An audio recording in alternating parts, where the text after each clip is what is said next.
das boas-vindas para quem está aqui ao evento, mas também basicamente e de verdade ao século XXI. Não só por causa desse formato tecnológico, mas porque discutir deshospitalização sem ser falando em hospital, discutir deshospitalização com base em serviços diferentes é uma novidade realmente do momento. Até outro dia, as pessoas discutiam deshospitalização, que assim, o hospital dava um jeito de tirar as pessoas de dentro. Hoje em dia, as pessoas já acreditam que exista uma rede, que essa rede ela tem diversos pontos de atenção. Essa rede não tem só serviços de saúde, mas tem outro tipo de serviço, tem outro tipo de tecnologia. E essa rede, além de tudo, ela pensa no cidadão saudável, não necessariamente naquele que está internado e precisa ser desinternado. Então, eu queria cumprimentar as pessoas que estão aqui porque elas acreditam nisso. E eu acho que eu começo dando a palavra para o Mauro. Boa tarde a todos. A professora Ana Maria Malika fez uma introdução bem interessante, porque de fato é muito incomum num painel dessa natureza não ter uma ou várias pessoas da área hospitalar. Eu acho que é um tema muito atual e eu começaria dizendo que a deshospitalização é mais uma consequência e não um objetivo. Uma consequência da utilização mais racional, mais otimizada dos recursos na área de saúde. É inegável que existe uma cultura que precisamos entender as suas razões, particularmente nos grandes centros, de busca por serviços hospitalares, uma cultura hospital-cêntrica. Vou explicar um pouco rapidamente, para deixar mais tempo para a nossa discussão, sobre o que é a Davita, o que ela se propõe, onde é que ela se encaixa dentro desse modelo de uso racional de recursos na área de saúde. A Davita é uma empresa norte-americana de cerca de 15 bilhões de dólares de faturamento, que tem duas grandes áreas de negócio. A área maior, dedicada à diálise e hemodiálise, hoje é o líder norte-americano nesta área, com mais de 2.300 clínicas de hemodiálise, e que iniciou um movimento de internacionalização há cerca de 5 anos, hoje está presente em mais outros 12 países, além dos Estados Unidos. E o Brasil é um deles, desde final de 2015. E o Brasil se tornará o segundo país no grupo, provavelmente a partir do ano que vem, neste negócio de hemodiálise. Eu não lido com esta área de hemodiálise, minha área é o outro braço de negócios, que representa cerca de 30% do grupo, que é o que nós estamos chamando no Brasil de Davita Serviços Médicos. Esse é um modelo que ainda não existe no Brasil, da forma como ele está sendo implementado, e esse é o objetivo de eu estar aqui, de trazer um pouco desta visão. Estamos numa fase pré-operacional, devemos tornar operacionais no ano que vem, 2018, e a ideia é ser um prestador de serviços independente, portanto não pertencente a operadoras nem a outras organizações, prestando serviço para as operadoras, para o mercado privado. O serviço se configura numa, inicialmente, rede de clínicas que provê consultas em múltiplas especialidades, com recursos diagnósticos e também com procedimentos de baixa complexidade, num conceito de rede, então unidades menores, unidades maiores, e nestas unidades se propõe a resolver os problemas ambulatoriais da forma mais resolutiva e, obviamente, acompanhada por evidência científica, protocolos, guidelines, e é onde se faz a gestão do paciente. E este paciente, na verdade, toda a gestão se faz através da equipe que acompanha, seja um doente crônico, seja uma outra manifestação não crônica, mas toda vez que o doente precisar de um recurso fora desta rede ambulatorial, por exemplo, uma hospitalização, essa hospitalização é feita no hospital da rede, aí já não mais pertencente à Davita, mas a diferença é que a gestão da saúde deste indivíduo é feita por um profissional da Davita, um hospitalist.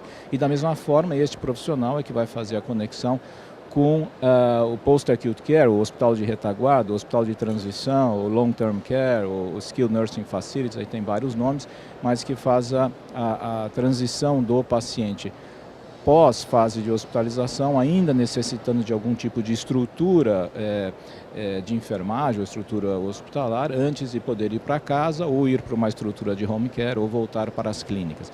Portanto, é um serviço, na verdade, que busca estar de mãos dadas com o paciente, coordenando o seu cuidado, integrando o cuidado em toda as suas necessidades de saúde, seja na medicina primária ou nas especialidades, ou no acompanhamento de sua doença crônica, ou na resolução de um problema de baixa complexidade, uma cirurgia ambulatorial, até mesmo se ele necessitar de uma hospitalização no hospital geral, ou pós-hospitalização, ou home care, ou em casa. Então, essa é um pouco o modelo, quer dizer, o modelo que desta forma, de um prestador independente, ele não existe no Brasil. Isso talvez exista nas operadoras verticais que tentam fazer essa integração de soluções, mas com os conflitos naturais de ser um prestador e uma operadora simultaneamente, e aqui no caso, esse é o que se propõe. Nos Estados Unidos, a empresa que pertence ao grupo que mais vamos dizer assim, representa este modelo, chama-se Healthcare Partners, é uma empresa californiana de mais de 30 anos, que foi adquirida em 2012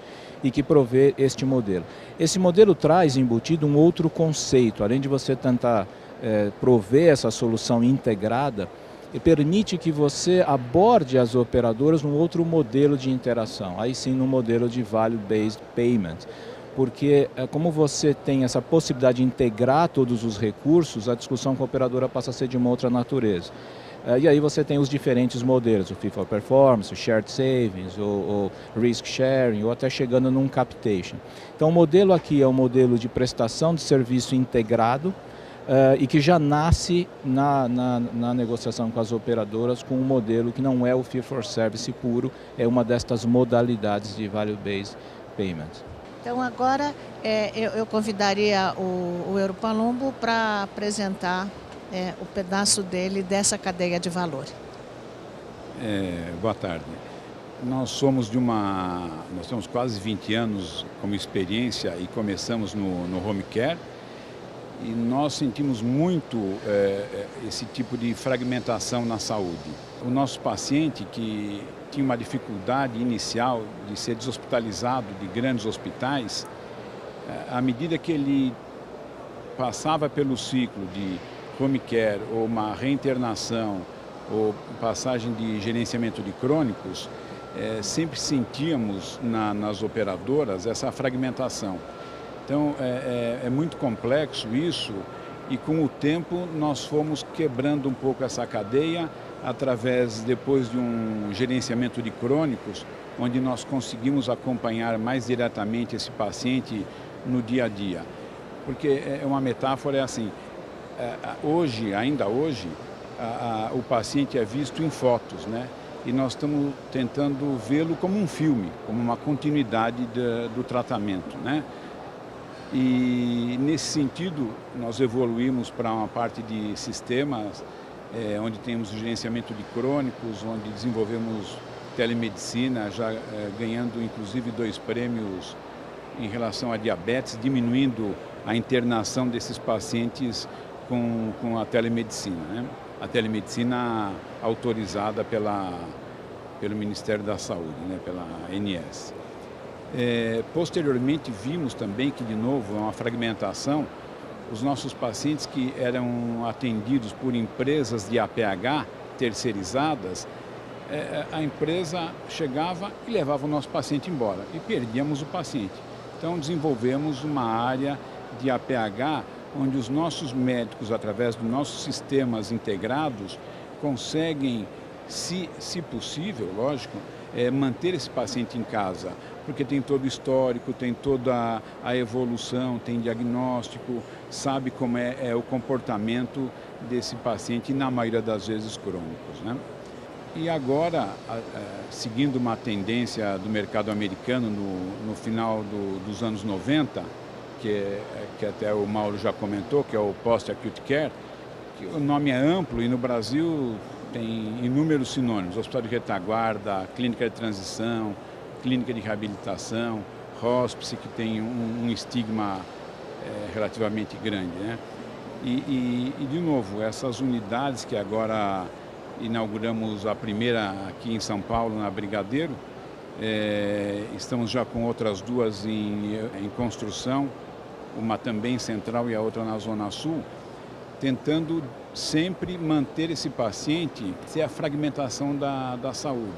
Evidentemente, são hospitais que não têm centro cirúrgico, centro diagnóstico complexo, pronto atendimento. Quando há necessidade, ele é transferido para um hospital terciário. Mas todos nós sabemos que essa necessidade se faz muito menor quando ele é assistido de forma contínua e toda a equipe sabendo o que está fazendo e tendo todo o histórico desse paciente. Como eu disse, a gente prefere usar essa terminologia de unidades de cuidados contínuos, porque o hospital de retaguarda dá a impressão que é uma continuação, é um depósito de idosos. Clínica dá uma impressão de um subtratamento, uma coisa menos complexa. O hospice tem um grande estigma, né? E reabilitação só se pensa em fisioterapia. Essas nossas unidades, essa primeira são 29 leitos, a segunda nós teremos 48 e a terceira 63. E como a Global Care também atua já no sul do país e também no Nordeste, iniciando agora as operações em 18 no Salvador, a ideia futura, um planejamento após 2022, é a expansão dessas unidades também para o restante do país. E como eu estou dizendo, essas unidades, elas permitem que o paciente diminua muito a sinistralidade da operadora, traga mais humanização, e é lógico, a tecnologia é fundamental, mas às vezes menos é mais. E tecnologia em excesso em alguns pacientes pode não fazer tão bem quanto a maioria da população pensa. Os nossos grandes entraves quais são? Desde a assistência domiciliar, que até hoje não está no rol da ANS, né? Nem precisamos dizer da terceirização em relação à reforma trabalhista, que agora inicia em 11 de novembro uma nova fase, mas ainda incerta, apesar que o ministro Ives Gandra afirmou, se não me engano ontem, que ele vai fazer com que a lei se cumpra. A gente ainda é tudo a ser visto, né? E a própria cultura nossa, de médicos. Os médicos são formados num conceito hospitalocêntrico. É difícil essa mudança. Já se evoluiu muito nos 25 anos de assistência domiciliar no Brasil, mas ainda tem muito para avançar. Porque a própria população, a própria família acha que paciente bem atendido é paciente no hospital terciário. E isso não é verdade, mas é todo um trabalho lento e de todas essas pessoas que estão aqui, porque não é só o post-acute care, é desde sistemas que permitam acompanhamento e outras ferramentas que ajudem a mudar toda essa cultura nossa, né? Muito obrigada. Eu faria um primeiro comentário só, que quando a gente fala em post-acute care, a gente está falando de um tipo de serviço e não necessariamente de um tipo de unidade. Porque o cuidado pós-agudo deve ter gente que teve alta ontem do hospital e está aqui. E se brincar, está com um daqueles reloginhos que toma conta de você e alguém está tomando conta. Então, isso é século XXI, mais uma vez. A gente tem que sair do conceito de que quando fica doente tem que ir para algum serviço. Então, agora eu ia pedir para o Roberto Tolomei. Por favor. Ok, boa tarde a todos. Nesse composto, nesse mixed de alternativas, de soluções para deshospitalizar o paciente, o que a Dialmed vai fazer é olhar para o paciente de cirurgias de baixa e média complexidade. O que a gente sabe? Sabe que a cultura é hospitalocêntrica, eu vou tratar um pouquinho disso, eu quero falar um pouquinho disso, essa questão, porque tem alguns mitos em torno disso que a gente precisa entender bem Porque se a gente está falando de soluções para deshospitalizar, eu preciso entender por que foi tão hospitalocêntrico e ainda é tão hospitalocêntrico. Teoricamente, há uma grande inércia a ser vencida. Então, é preciso entender bem, porque senão essas alternativas e essas soluções, que são todas fantásticas aqui, elas não vão dar em nada, tá? Porque inércia é um troço muito sério, né? Todo mundo sabe que para você, se você imaginando aqui um super petroleiro, tá? E cultura é assim, imagina um super petroleiro, você quer parar ele, então você bota toda a energia em reverter os motores, reversão com energia total, você vai levar 2 quilômetros até parar o petroleiro, isso é inércia. No mundo dos negócios, inércia é o seguinte, quer dizer, toda organização ou sistema que resiste a mudanças, é difícil de você empurrar aquela coisa toda para frente. Não é brincadeira. E o que a gente está fazendo, né, agora com essas soluções de deshospitalização é tentar empurrar para frente essa coisa que é a cultura hospitalocêntrica no Brasil. Todo mundo quer ir parar dentro do hospital, o paciente e o doutor. A gente sabe disso. Tá? Quer dizer, eu tenho alguma coisa, eu vou para o hospital. Eu preciso de fazer um exame, eu vou para o hospital. Exame até que nem tanto, que isso já está bastante, já saiu bastante do hospital. Mas muita coisa ainda está dentro do hospital e não precisa estar no hospital. Uma coisa que a gente olhou, que a Dialmed olhou, é exatamente a questão da cirurgia de baixa e média complexidade. Tá? No mercado americano, hoje, 63% de todas as cirurgias realizadas nos Estados Unidos não são feitas mais em hospital. 63%. E nós estamos falando de todas as especialidades, tá? Não é só a coisinha pequena, só a oftalmologia, só aquela cirurgia dermatológica, não, é muita coisa, muita coisa. Essa migração, ela foi progressiva, ela foi aumentando, também teve que se vencer uma cultura, né? Não, também, há 40 anos atrás, nos Estados Unidos, todas as cirurgias eram realizadas dentro do hospital, como ainda é em muitos países, como no Brasil, por exemplo.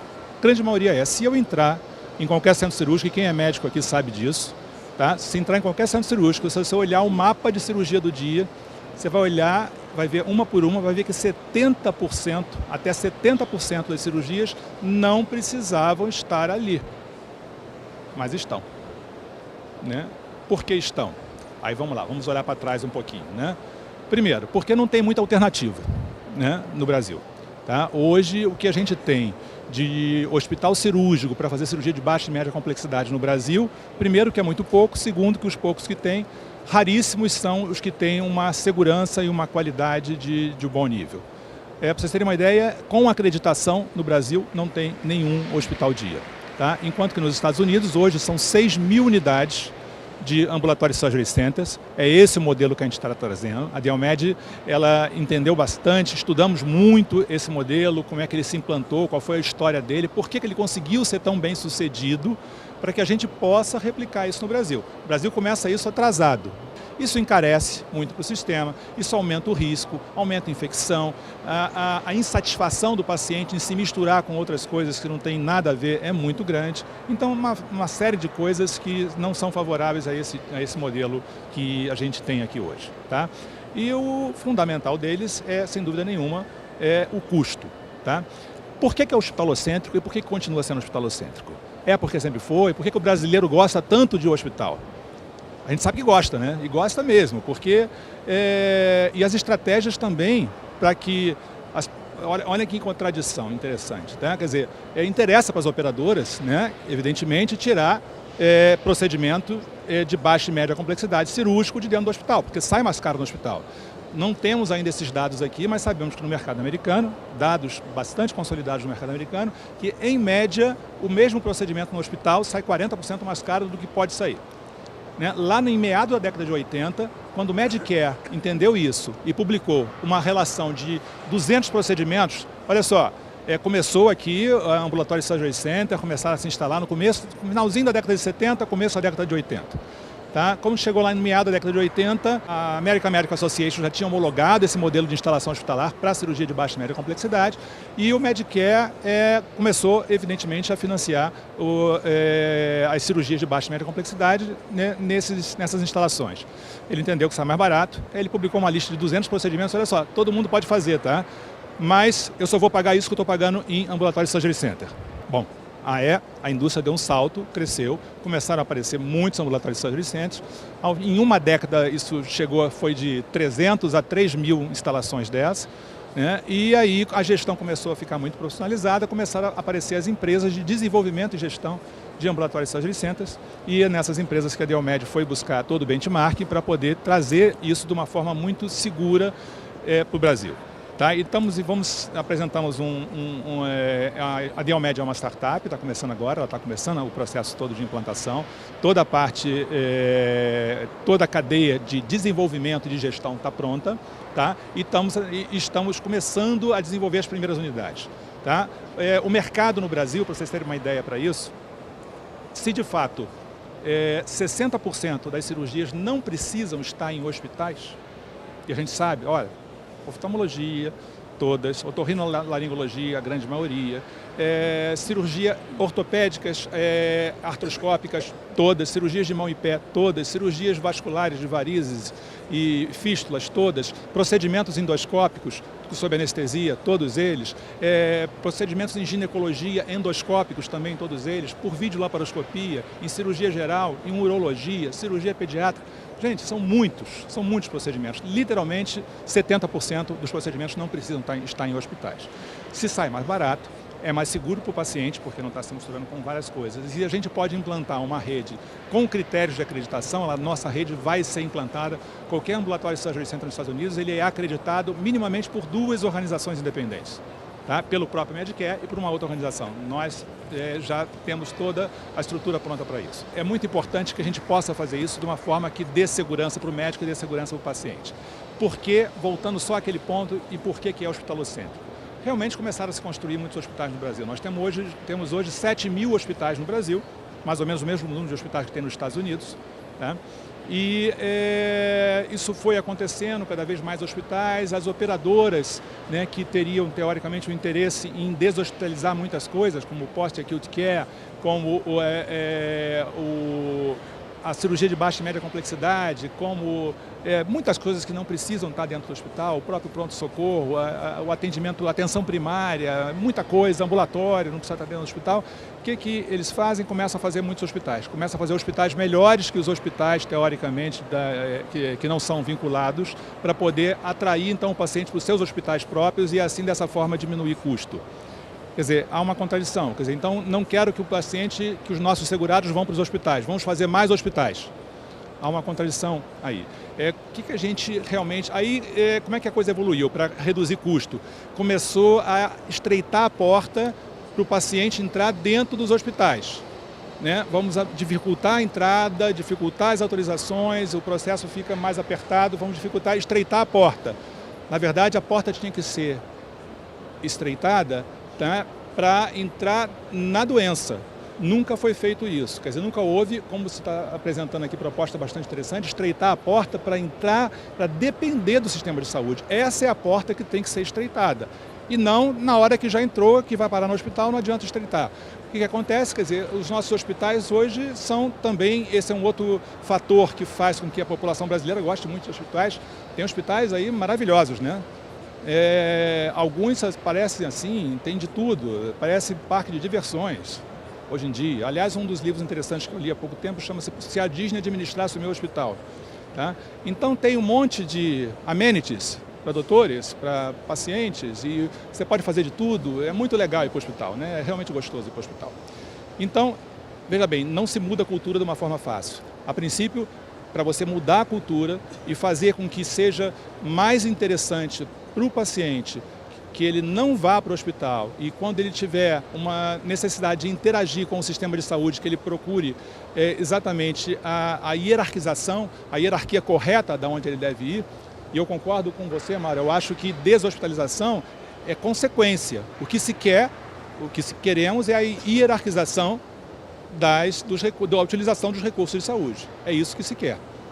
Tá? Então, o que a Biomed vai fazer é olhar exatamente para a parte de cirurgia de baixa e média complexidade que a gente pode fazer. Se 60% das cirurgias não precisam estar dentro dos hospitais, e sabemos que são realizados mais ou menos 5 milhões de procedimentos cirúrgicos por ano no sistema suplementar, a gente sabe que 3 milhões de cirurgias não precisam estar nos hospitais. Eu vou falar uma frase que todo mundo que já estudou estratégia conhece, mas ela voltou a mim na sua apresentação assim de um jeito que, se eu não falar, eu vou ficar com mais ruga do que eu já tenho. Que a cultura come a estratégia no café da manhã. Quer dizer, tem que mexer sim na cultura. Eu não estou aqui para dar conselho para ninguém, mas o Mauro tem uma experiência antiga de outras vidas, da tentativa de implantação de um centro de cirurgia ambulatorial, que teve lá seus problemas de adaptação por questões culturais. E você citou a questão da acreditação, é outra cultura que no Brasil não existe. Quer dizer, dos nossos 6 mil hospitais, faz 20 anos que nós estamos em processo de acreditação, já chegamos a 5,5% de acreditação entre eles. E das 2.000 operadoras ativas, já tem umas 18 que são acreditadas. Quer dizer, a grande pergunta de por que o sistema é utilizado como eu tenho a única resposta que eu consigo dar hoje, que é porque pode, porque se não pudesse não seria assim. Agora eu vou passar a palavra para o Nicolas Totti. Bom, boa tarde, é um prazer estar aqui. Eu queria abordar esse tema rapidamente sobre a Helters. A Helters é a maior empresa independente em programas de gestão de saúde e bem-estar no mundo. Nós desenvolvemos o mercado de gestão de crônicos. Hoje, atualmente, no Brasil, temos o maior programa de crônicos e de envelhecimento saudável no Brasil, com cerca de 80 mil vidas. Nos anos 2000, nós começamos a atuar não só com crônicos, mas numa perspectiva de gestão de saúde populacional, que é algo que a gente cada vez mais ouve, mas foi algo que nós desenvolvemos aí há mais de 10 anos. Mais recentemente começamos a atuar com comunidades, onde nós preparamos a comunidade para que não só o indivíduo mude seu comportamento e seja mais saudável, como a comunidade também acolha melhor esse comportamento mais saudável, né? Finalmente, ano passado, nós passamos a integrar uma nova empresa chamada ShareCare, e o objetivo da ShareCare é criar o que a gente pode dizer o Facebook da saúde ou o LinkedIn da saúde, que seria a plataforma onde você vai entrar para cuidar de todos os aspectos associados à sua saúde, né? De uma forma muito rápida, explicando para vocês o que é a Helters. Eu tenho 2 pontos de vista aqui, eu me sinto aqui meio que o hippie da turma, né? Porque assim, eu vejo deshospitalização com base em 2 princípios. Se a pessoa estiver saudável, ela não precisa ir ao hospital. Então a primeira coisa que a gente precisa fazer é, de fato, promover com que a pessoa mantenha a sua saúde, né? E a gente fala muito pouco disso, fala um pouco mais, tá, mas faz muito pouco, né? E aí eu dou a razão, né, quando você diz, poxa, mas o pessoal gosta de ir no hospital. Eu acho que virou até, dependendo da classe social, virou meio que status, né? Pô, eu fui em tal hospital, né? Eu fui no ambulatório de tal, enfim, fui no pronto-socorro. Mas no fundo, isso é uma total, assim, desviou totalmente do princípio do hospital. O hospital, primeiro, ele não é um lugar onde você vai buscar saúde. Você vai tentar corrigir algo que não é saúde, que é doença, né? Então, ponto número 1. Acho que a gente precisa tratar muito mais a questão de como manter as pessoas saudáveis. É relativamente simples, muito mais barato e muito mais efetivo. Ponto número 1. Ponto número 2. Muito bem, o hospital, não é que a gente vai desaparecer, acabar com todos os hospitais e aí não tem negócio aqui. Muito pelo contrário. Só que a nossa visão é a seguinte, e é por isso que nós acreditamos na plataforma que a gente vai lançar ano que vem. A ideia é você colher informações de uma tal forma que você possa identificar perfis e verificar tendências do indivíduo, né, à medida em que ele vai interagindo com a plataforma. Então, eu vou vendo a dinâmica do indivíduo em relação à sua saúde, né, eu vou verificando o que ele utilizou ou não do sistema da saúde, e eu coloco ele no centro do sistema para que eu possa fazer o seguinte, eu preciso entender o que esse indivíduo realmente precisa. Se ele estiver saudável, eu vou trabalhar com ele para mantê-lo saudável, mas se ele precisar de algum tipo de intervenção, que essa intervenção seja a mais correta possível, no tempo correto, com o custo mais adequado. Então, esse é o nosso mantra, e eu acho que vai ao encontro de tudo do que foi conversado até agora. Quer dizer, se você tiver... E aí você tem vários, né? Quer dizer, aqui foram comentados diversos serviços, né? Dentro da hospitalização, você pode ir para o hospital super sofisticado e todas as formas alternativas de tratar o doente, de repente com custos menores e com formas mais adequadas, mas o ponto é, você tem que buscar achar qual que é a intervenção adequada para que, quando o indivíduo for ao hospital, que essa seja a intervenção mais adequada, ele vai ter a intervenção baseada em protocolos e vai sair do hospital para não voltar mais. Quer dizer, a gente aqui advoga por um outro lado, é só isso que eu queria explorar. A gente entende que existe todo o mundo da gestão da saúde, existe todo o mundo da atenção à saúde, os dois eles precisam se integrar. E, na verdade, quer dizer, promoção, gestão precisa conversar com a atenção à saúde e todos esses elos precisam estar juntos para poder entender o usuário no centro do sistema. Quando você coloca o usuário no centro do sistema, você vai ter deshospitalização, mas você vai ter também a desfisicalização da saúde. Porque aí não é tão relevante especificamente se eu vou ao Einstein ou não, mas aonde eu vou buscar aquela intervenção que eu preciso. Então eu queria entrar um pouco por esse lado aí, talvez gerar um pouco de pimenta aí na conversa. Obrigado. Eu achei interessante o jeito que você colocou isso, porque ontem, no final da tarde, eu estava conversando com gente absolutamente não de saúde. E aí recebemos a notícia de que o nosso presidente tinha tido um problema. A única pergunta que as pessoas fizeram era onde ele foi internado. Não houve outra pergunta. O que ele tem foi depois, como ele está foi depois, mas a pergunta foi onde ele foi internado. Foi em Brasília? Se aquele procedimento precisava ou não ter sido feito, onde ele foi feito. Isso é uma questão que, enfim, nós estamos aqui prontos para discutir.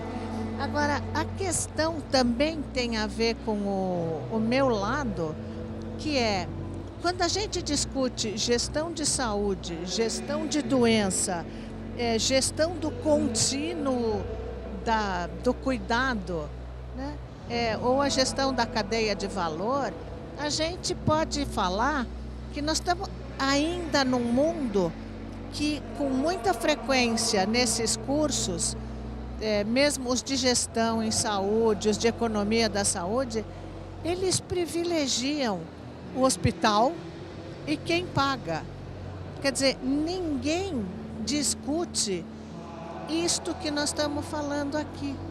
Então, está na hora, inclusive, de quem forma as pessoas para conhecerem esses movimentos, né? Quer dizer, uma coisa é gerir a doença, isso a gente faz bem. A gente compra medicamento, a gente estoca medicamento. Agora, isso é diferente de gerir saúde. Então, acho que a gente precisa perceber que temos uma novidade na cena. Então, eu queria perguntar para os senhores por que o que nós estamos discutindo de fato é novo. Eu acho que é realmente a simplicidade. Tá? É um retorno à simplicidade, a busca da simplicidade. O que nós estamos falando aqui, realmente, é não só de romper uma inércia que fez com que a gente tenha esse quadro hoje aí, um quadro em que é hospitalocêntrico, é caríssimo, o modelo de remuneração é um modelo que ele se retroalimenta para se tornar cada vez mais caro e cada vez aumenta mais a utilização de todos os recursos. Quer dizer, ele provoca um desequilíbrio, né, entre a demanda e a utilização dos recursos.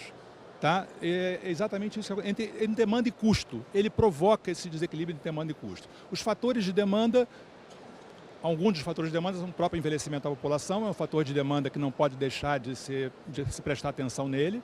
Tá? E nisso o Nicolas está certo, a gente não quer que o hospital deixe de ter paciente, ele vai ter e vai ter cada vez mais. Quer dizer, há uma previsão, tem um estudo do IES publicado que demonstra que até 2030, tá, a camada da população que tem seguro de saúde de 59 a 69 anos, ela aumenta a 105%. Gente, a demanda por procedimento, por internação, por todos esses procedimentos que geram não só a baixa, como a média, como a alta complexidade, ela vai aumentar muito. Né? E tem que se responder a essa demanda. Quer dizer, o que a gente tem de leito hospitalar provavelmente não será suficiente. Aliás, certamente não será suficiente. Tá? Isso aqui que o Nicolas falou me chama a atenção pelo seguinte, quer dizer, o que a gente precisa são 3 grandes problemas, tá, gente? Não é só o hospitalocentrismo, é o desequilíbrio entre fatores de demanda e fatores de custo. Fatores de demanda, a pressão pela utilização, a tecnologia cada vez maior, a busca cada vez maior de serviços mais sofisticados, de mais tecnologia. Os fatores de custo eles são ligados ao próprio modus operandi do sistema de saúde, né? O modelo de pagamento, quer dizer, que tem que ser tratado. O outro é o hospitalocentrismo e o outro é que as estratégias que até hoje foram apresentadas pelo sistema de saúde para convencer médicos e hospitais a aceitarem um modelo mais racional de pagamento, a compartilharem risco, essas estratégias elas deram em nada, né? Não deram certo. Então há de fato um grande problema de estratégia, ela precisa ser repensada. Né? O que a gente quer é a hierarquização dos recursos de saúde, a consequência disso é a deshospitalização, é a alocação correta do paciente em post-acute care, e não deixar ele entrar, não deixar ele precisar do sistema de saúde, quer dizer, estreitar essa porta, mantê-lo saudável quanto tempo for possível, quanto mais for possível, implicá-lo com isso. O problema nasce lá na Constituição de 88, né? O Estado é responsável pela minha saúde, né? Não sou eu que sou responsável. Na verdade, todos são responsáveis pela saúde, todos. E todos são responsáveis pelo custo da saúde. É preciso que essa questão também ela comece a ser trabalhada como cultura. É preciso que todos entendam que são responsáveis pelo custo da saúde. Né? Essa noção comum de que não tem problema, é o plano que paga. E, pelo amor de Deus, isso é um nonsense total. A conta vem no ano seguinte, no reajuste do plano. Né? Tudo isso está sendo discutido.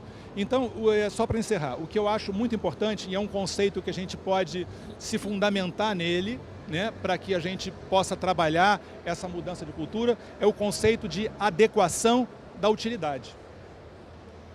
Tá? O recurso ele tem que ser adequado e útil. Então, a adequação da utilidade é um conceito que fala exatamente no sentido da gente promover uma reavaliação dos recursos e adequá-lo corretamente a quem precisa dele, entender quem precisa dele e dessa forma distribuir os recursos. Então, o conceito de adequação de utilidade, esse conceito de adequação de utilidade, ele é um fundamento do princípio bioético de justiça, do princípio bioético de não maleficência. Colocar um paciente onde ele não deve ser colocado significa você atacar ou comprometer um princípio bioético. Você está colocando ele numa instalação que não é adequada para ele e que não é adequada até para os recursos, para a justa distribuição dos recursos do sistema. Para onde o presidente foi? Pelo amor de Deus, né? É isso que se quer saber, né? É isso que se quer saber. E é isso mesmo. Qual é o parque de diversões que ele foi? É essa que está na nossa cultura. É preciso que a gente se coloque diante dessa cultura e fale, vamos lá, e fale e simplifique, e ofereça soluções, né? Isso tem que caminhar para frente. A inovação está realmente em descomplicar o que hoje ficou muito complicado e muito caro. Essa é a inovação. Então, a inovação da nossa parte, nós temos o típico exemplo, né? Nós temos o programa de gerenciamento de crônicos e temos toda a parte de assistência domiciliar.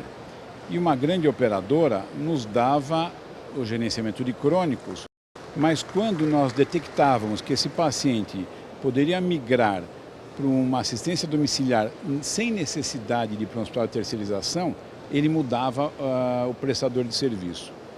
Enquanto uma outra operadora fazia exatamente o contrário. Ela dava todo o cuidado desse paciente desde o gerenciamento de crônico até a assistência domiciliar ou pontual, a uma única empresa, o que diminuía muito a chance de uma internação em hospitais terciários. Nesse aspecto, que nós temos são dois aspectos. Um é a criação de protocolos que, claro, não é matemático, mas são protocolos que adequam, através do SCORE, exatamente onde o paciente se encaixa, o que o Roberto estava falando, aonde ele tem que ser locado. Os Estados Unidos está muito avançado, nós iniciamos nossos protocolos para ver a cadeia inteira, gerenciamento, assistência domiciliar, post-acute care, e isso vai ser fundamental. E um outro aspecto fundamental é a transparência. Enquanto nós, prestadores de serviços, não mostrarmos a nossa integridade, a nossa transparência, a nossa coerência, a operadora, a fonte pagadora, sempre vai nos enxergar como um custo a mais. Qualquer programa novo que a nossa empresa leve a uma fonte pagadora, a gente observa na face de quem nos ouve já uma suspeição assim, vai custar muito mais caro do que eu já pago. Não é verdade. Se ocorre uma transparência entre os dois, né, parece utópico, mas se não passar por isso não vai ter jeito. Enquanto não houver essa relação de confiança e de transparência, isso também não vai para frente, né? Eu acho que a pergunta é muito boa. O que tem de novo, né? Eu acho que o cenário talvez seja um pouco diferente. De fato, não há nenhuma novidade no que nós estamos falando, quando se fala que o sistema é insustentável, que o fee-for-service realmente deveria ser abolido. Mas eu acho que nós passamos de 2004 até final de 2014, mas início de 2015, por um momento, falando de setor privado, de contínuo crescimento de número de beneficiários. A característica do mercado é tal que as operadoras, na verdade, elas têm um capital de giro negativo. Eles têm uma antecipação de receita em relação ao custo. E isso contribui também à própria ineficiência dos hospitais nos seus sistemas de faturamento, que melhoraram muito ao longo dos últimos anos, mas ainda persiste. Ou seja, o ciclo é muito longo entre o custo ocorrido, isso chegar ao conhecimento da operadora e efetuar o pagamento, leva-se meses, às vezes até ano. Isso faz com que, num movimento contínuo de crescimento, como nós vivemos por 10 anos, e, consequentemente, antecipação de receita em relação aos custos, isso mascara muita ineficiência no setor. Então, aquilo que nós vivemos, quem estava nesse mercado na primeira metade dos anos 2000, com uma situação já de início de crise, que levou, nessa época, várias operadoras grandes a pararem de comercializar os planos individuais, foi exatamente 2004, 2005 que isso ocorreu. Nós passamos 10 anos numa situação muito diferente. Quando veio a crise econômica, em que parou o crescimento num primeiro momento, depois houve um decréscimo, aí se configurou um pesadelo das operadoras, e que é exatamente o inverso. Ele deixou de ter receita e os custos chegam, e leva a uma situação de total insustentabilidade. Se somado a isso, a curva de aumento de longevidade do país mostra que que vai triplicar a população com mais de 60 anos até os anos 50, e com isso o aumento a necessidade dos recursos, faz com que a gente esteja realmente num trem desgovernado em direção a um muro de concreto. Eu acho que essa noção mais coletiva de que de fato não dá mais, e não dá mais porque as empresas não suportam mais, elas são os grandes financiadores do setor privado, elas não conseguem mais suportar uma inflação médica acima de 15%, batemos 20% agora, por 5 anos consecutivos, é impossível. Isso está mais claro hoje. Eu acho que está mais claro, mais do que foi no início dos anos 2000, de que ou se busca uma solução, ou nós vamos só estar discutindo o lugar da fila, mas todos estão indo para o mesmo precipício, né? Estas soluções novas, elas não virão sem dor. Isso é ilusão. Quer dizer, nós estamos falando disso já há muito, e não virá. Só que eu acho que o elemento chave aqui, não adianta dizer que isso é melhor qualidade, que isso... As agendas são distintas, vamos aceitar isso. A agenda do paciente é a agenda do cliente, do consumidor, é a da maior ou máxima qualidade possível. Ele deseja a maior qualidade possível, não importa quanto custe, porque ele julga que porque ele tem esta cobertura, isso dá o direito a buscar o melhor, o maior recurso para ele ou para o seu familiar. A operadora, ela está buscando a equalização dos seus custos, ela quer buscar resultado. E o empregador talvez seja o único que veja isso de uma forma mais equilibrada, ela quer sim buscar melhor assistência para os seus profissionais e também tem a preocupação do custo, porque ela sofre desse momento de inviabilidade. Então eu acho que a solução só se dará, e de novo não será sem dor, se houver alinhamento de interesses. Não tem outro jeito. Ou se alinha interesse econômico de todos esses agentes, ou nós vamos sempre viver nesse sistema de gangorra. Quando está bom para o operador, está ruim para o prestador, se está bom para o prestador, está ruim para o operador e vice-versa. Ou seja, é um sistema de gangorra, soma zero, né, que a gente já conhece há muito tempo. Tem que alinhar interesse. Qual que é o único jeito de você alinhar interesse? É alinhar interesse econômico, é dizer para operador e prestador, você só vai ganhar se eu ganhar, e nós podemos ganhar junto ou perder juntos. Do jeito que está, quando um ganha, o outro perde. Porque nós temos uma receita do desastre instalado. Os principais, os prestadores nas suas diferentes segmentos, o médico, ou os centros diagnósticos, os hospitais, enfim, eles estão cada um querendo otimizar a sua receita e o seu resultado e muitas vezes usando práticas que fazem com que o desperdício hoje existente no setor seja imenso. Não estamos falando de fraude, nós estamos falando de autogeração de consultas, autogeração de exames, procedimentos desnecessários, hospitalizações desnecessárias, que o paciente, pela sua simetria de conhecimento, claro que ele não tem capacidade de fazer este julgamento, ele quer ser bem cuidado.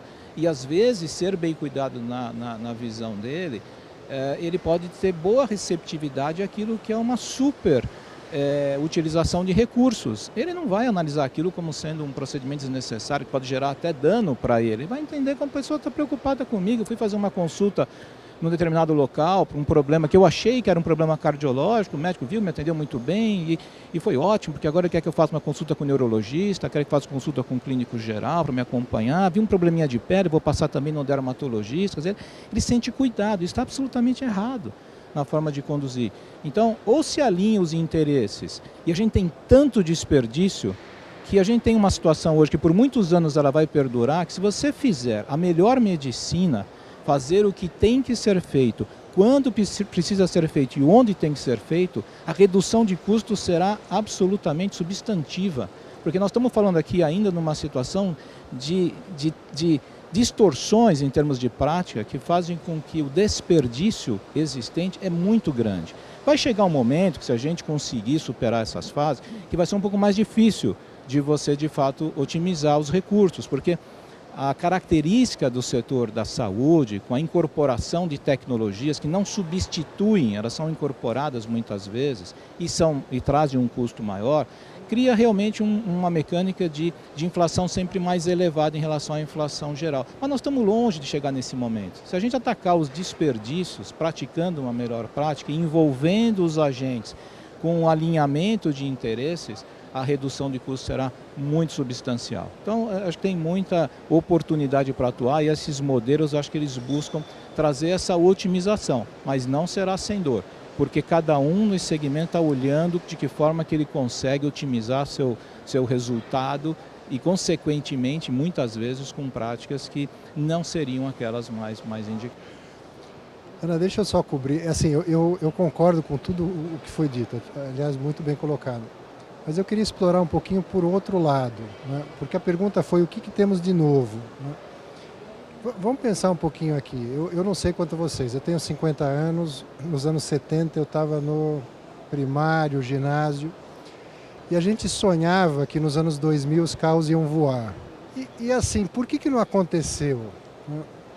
Não aconteceu porque a tecnologia ainda não existia para tornar aquilo viável. Então, eu queria chamar a atenção a isso. O que temos de novo, né?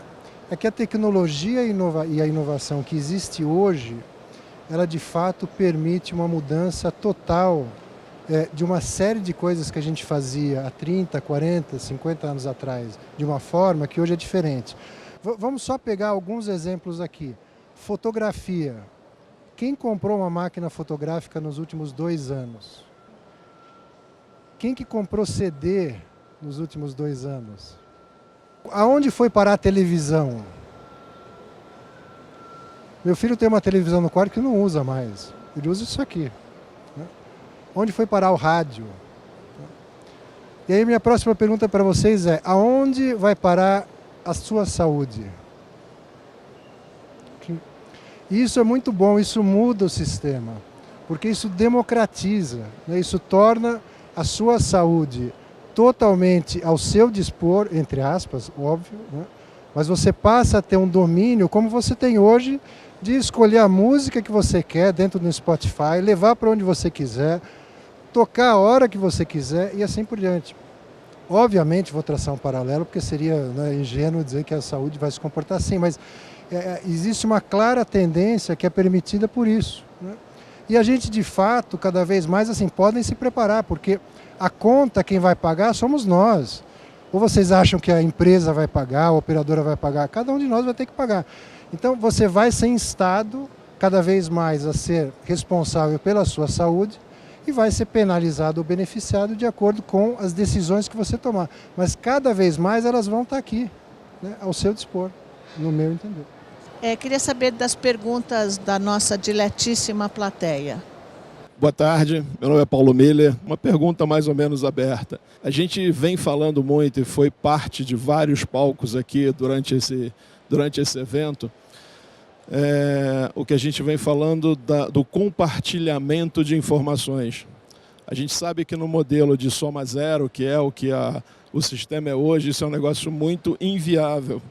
Como é que vocês enxergam o futuro desse modelo com o foco nesse, do compartilhamento de informações básicas, operacionais, para que se chegue efetivamente a um resultado estratégico na saúde como um todo?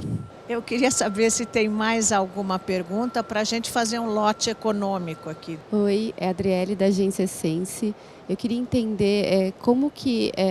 quem serão os primeiros, na visão de vocês, a fazer essa mudança de uma saúde mais voltada para a saúde e menos focada na doença, né, no sistema hospitalocêntrico como a gente vê hoje? Sou Cláudia, e aí, pegando a pergunta da pessoa, se a gente vai tirar o foco do hospitalocêntrico, como que a gente pode falar um pouquinho do pós-acute care, né, pensando inclusive no modelo de transição, no pós-alta mesmo. Como é que a gente poderia juntar essas duas coisas, pensando num modelo melhor do que a gente tem hoje para otimizar leito, recurso e tudo mais? Achei ótimas as 3 perguntas, porque elas vão fazer os senhores pensarem bastante, mas eu vou dar um exemplo do que não é, ou não poderia, não deveria ser o post-acute care, mas é o que é. Um colega meu, tem 95 anos, eu juro que eu sou mais nova. Ele passou 4 meses numa UTI. Ele foi para um post-acute alguma coisa. E aí ele piorou ontem. E aí a filha dele me ligou e falou assim, eu quero alguém para ver meu pai. E aí a pessoa que foi ver o pai dela falou, olha então, vamos... A filha falou assim, não, eu quero que ele vá ser internado de novo e vá para a UTI. Aí o médico em questão conseguiu evitar que ele fosse para a UTI, não conseguiu evitar que ele fosse internado. Quer dizer, este não é o modelo adequado do post-acute care. Isto posto, eu passo a palavra para os especialistas. Pegando um pouco do que o Nicolas falou e a sua pergunta, quer dizer, a tecnologia não é panaceia da solução dos problemas estruturais na área de saúde, eu acho. Ela provê ferramentas muito poderosas que vão auxiliar muito na implementação destas inovações. E parte disso passa pelo compartilhamento ou integração das informações. O que está claro, primeiro, é esta noção de que o indivíduo tem que estar no centro, quer dizer, sempre o paciente no centro, e os satélites são os diferentes serviços, soluções, interações com ele na área de saúde.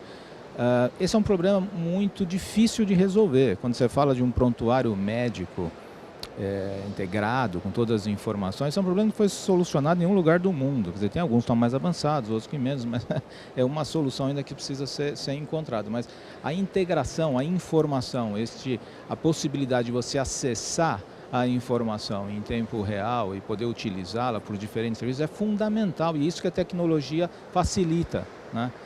O outro ponto é isso que foi colocado, esta noção, vamos dizer assim, de que o indivíduo ele é o principal gestor da sua saúde é uma noção contemporânea, mas já está muito, vamos dizer assim, disseminada, não talvez completamente. Eu sou de uma geração em que as doenças eram quase que fatalidades, eram doenças, coisas determinadas por alguma coisa, que o indivíduo ele tinha pouco papel nisso. Hoje está muito claro, quer dizer, o que você faz com a sua vida, a maneira como você, as suas práticas, como você come, como se você se exercita ou outras coisas, interagindo com o seu background genético, vai determinar uma série de coisas no seu futuro.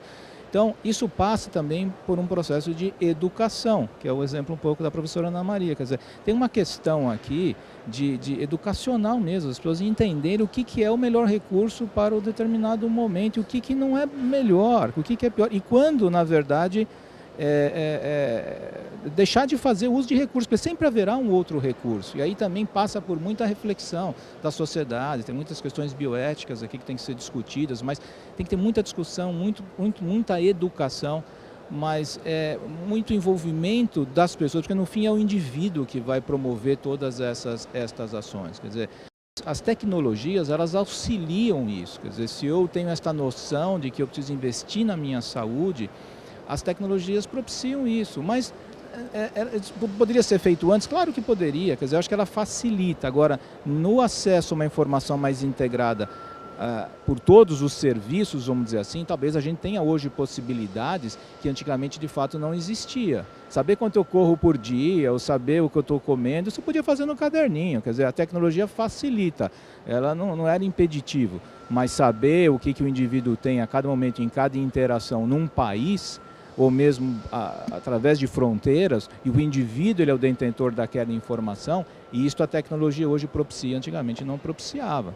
Então eu acho que realmente é fundamental se buscar isso, isso provoca de fato uma possibilidade de otimização ainda maior de recursos, que talvez ela tenha que ser explorada nesse limite. Mas volto a dizer, nem prontuário médico foi resolvido. Se você perguntar, você tem, né, a professora Ana Maria tem muita informação sobre isso, eu acho que enfim, mas é claro que eu acho que isso a tecnologia propicia alguns avanços que antigamente não teriam. Lógico, é importante você manter a saúde, com todos os conhecimentos, com todas as informações que a internet traz. Nós cuidamos de doentes, né? Nosso setor cuida de doentes, não de pessoas com saúde. Mas entra naquela história da simplicidade. Esses hospitais ou clínicas, ou mesmo a assistência domiciliar, que o post-acute care, como a professora Malik falou, não é uma unidade, é um conceito que você tira do hospital e ele passa por uma outra unidade, ou vai para casa, ou transita nisso, mas sempre evitando o desperdício, a tecnologia em excesso, a desumanização. E até, como a professora também comentou, realmente a gente precisa ganhar em escala. É que o conceito dessas unidades, elas nunca devem passar das 50, 60 postos, para não ter para não perder a humanização e não reiniciar todo aquele processo que todos conhecem bem, que é a infecção hospitalar e uma série de outros problemas que hospitais de grande porte têm. Mas é óbvio que nesse nosso programa, que são 150 até 2022 e 300 até 2025, é o ganho em escala que é fundamental. Mas sendo menos utópico e mais pragmático, mesmo porque eu sou um cirurgião, a gente bem que gostaria de ter um prontuário eletrônico, que você fosse no Japão, ele pega um chip no subcutâneo, passa na máquina, lê seu nome, sobrenome, idade, doenças, medicações, alergias. Isso é muita utopia, não vai ter jeito. Então, no nosso pragmatismo, que nós imaginamos, e já não é fácil, já é quase utópico, é que prestadores de serviço e operadoras troquem informações adequadas, né? Que a operadora não veja um risco de compartilhar as informações, e nem nós, tanto é que nós temos projetos de manter o nosso sistema online na operadora, que a operadora não precisa nem ligar para as nossas unidades ou nossa central de assistência domiciliar, que ela veja diariamente o custo, a prescrição e a evolução. Isso é muito mais prático e mesmo assim já não é tão fácil. Olha, dois pontos interessantíssimos que se colocou aqui. A questão do compartilhamento de informações, e o Euro tocou nesse ponto de uma forma bem interessante agora. Quer dizer, essas caixas pretas em torno da informação em saúde, isso não é compatível com alinhamento de stakeholders, isso não é compatível com gestão mais eficiente de recursos, isso não é compatível com a adequação da utilidade dos recursos. Então, veja bem, respondendo, Paulo, o que você falou, como é que se vê isso, eu acho que é preciso essas iniciativas inovadoras, tá?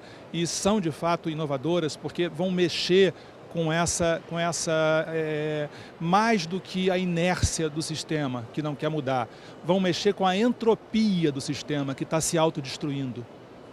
Não é uma força só que tem que ser vencida. É essa outra força também que ela precisa ser atacada, porque esse sistema ele é entrópico, ele está se destruindo. Então, respondendo um pouquinho a pergunta que foi feita ali por você, quem vai começar, ela já começou, porque veja, é preciso ter saída. Né? Somos 200 milhões de habitantes, temos que ter soluções de saúde, tem um sistema privado forte, é o segundo maior sistema privado do mundo. Tá? Ele vai se resolver, ele vai e ele está se movendo. Isso que vocês estão vendo é exatamente isso. Essas inovações que estão aqui, quer dizer, que hierarquiza mais, tá? O contínuo da saúde, faz uma gestão da saúde enquanto ainda se está numa fase de saúde para evitar entrar na doença. Faz a gestão do paciente, quer dizer, em toda a história da vida dele, quer dizer, para de olhar a vida como fotografias, ok, é criança, não tem nada, não tem doença, é jovem, não tem doença, o adulto precisa, então tem aquela foto, tem lá a idade média, começa a aparecer algumas doenças crônicas e depois tem o idoso que vai trazer muito custo para a saúde, ninguém quer ele, tem que dar um jeito nele, enfim, é preciso olhar para toda a vida, é preciso que todo mundo se responsabilize. O que nós olhamos, né, com relação a isso? Veja bem, esse é preciso, é uma coisa que me incomoda muito também. Eu queria compartilhar um pouquinho isso com vocês. Isso é muito chato. A gente ouve a vida toda, olha, tem que, né, o médico tem que entender isso, o hospital tem que entender aquilo, a operadora tem que entender aquilo outro. Isso é muito chato, porque não dá em nada. Tá? Isso aí é a estratégia ruim. E é a falação que não leva a nada. É preciso provocar a mudança. A pergunta certa é o seguinte, como é que a gente provoca? Como é que a gente provoca a mudança? Tá? Tem soluções bastante interessantes aqui. Uma solução que a gente achou para provocar essa mudança nesse segmento que a Dialmed achou é trazer o médico para dentro do modelo de negócio. O médico deixa de ser só um usuário do hospital e ele se torna sócio de cada instalação dessa, de cada instalação hospitalar dessa, se torna sócio e ele não está mais usando aquele recurso, ele está implicado com o resultado daquele recurso, ele está implicado com a relação entre aquele recurso e a operadora, ele está implicado realmente com o negócio. Então, na hora que a gente traz ele para cá, eu não preciso mais falar, o médico tinha que entender, ele já entendeu, ele está implicado com o resultado. Então, o que apresentamos é um modelo de economia compartilhada, é a modernidade, é a inovação, quer dizer, a gente caminha nessa direção. É um modelo de aliança de stakeholders, estamos fazendo aliança do médico com a operadora, com a instalação hospitalar. É um modelo de sustentabilidade responsável. É isso que a gente tem que provocar. A gente tem que provocar a sustentabilidade. Modelo de pagamento, gente, tem muitas coisas que a gente pode ver, isso não é tão complicado assim, pode-se definir um preço máximo e compartilhar economias entre todos. É isso que se quer.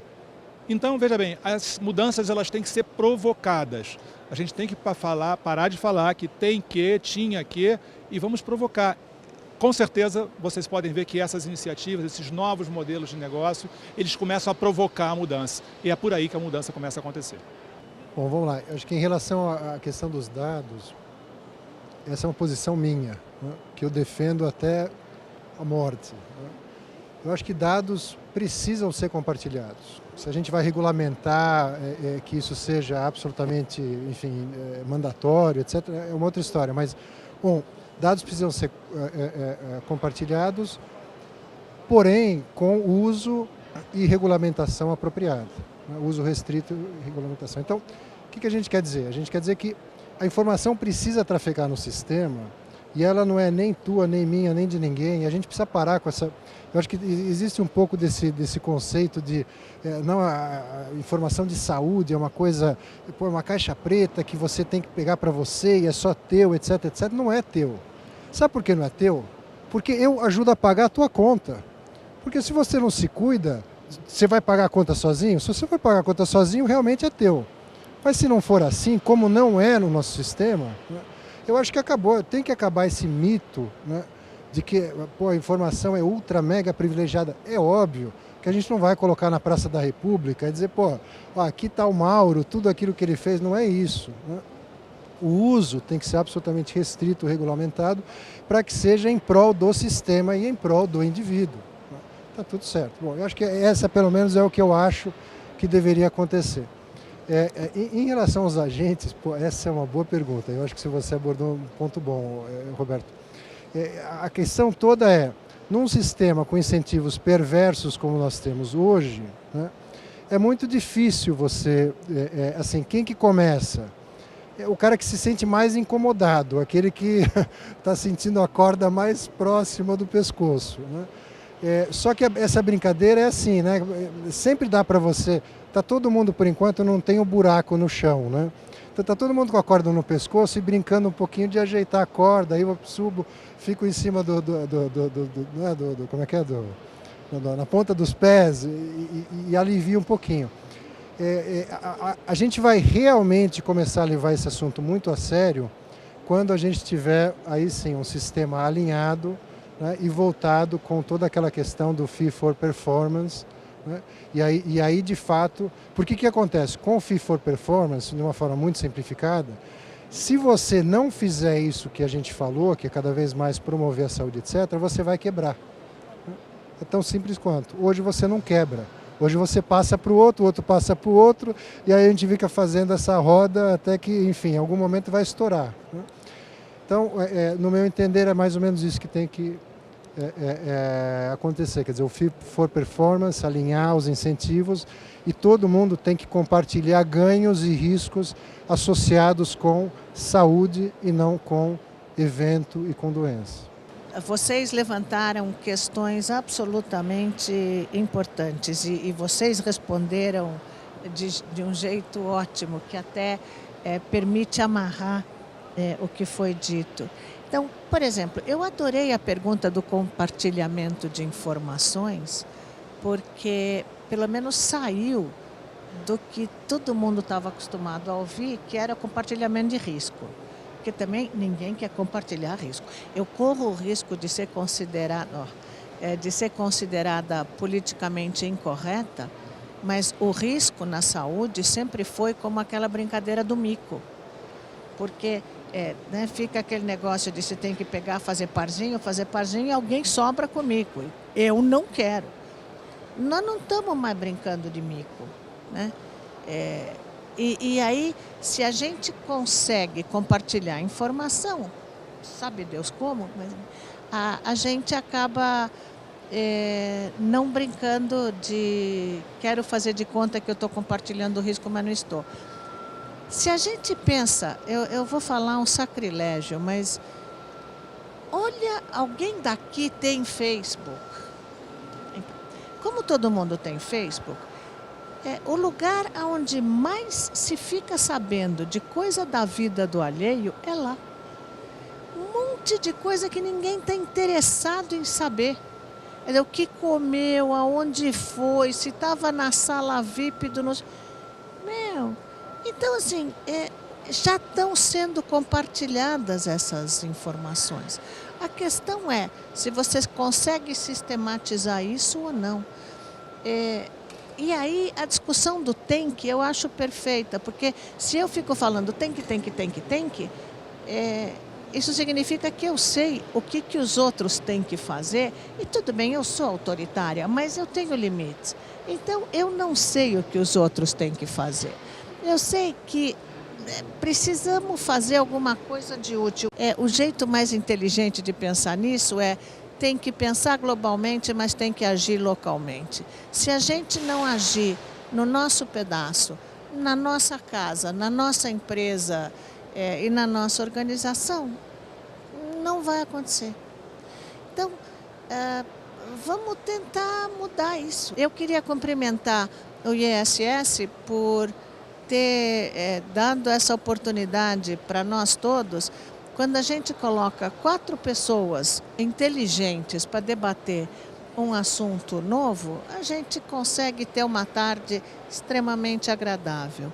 Principalmente se a gente está debatendo com pessoas inteligentes e curiosas, como foi o caso. Então, muito obrigada a todos e bom fim de tarde.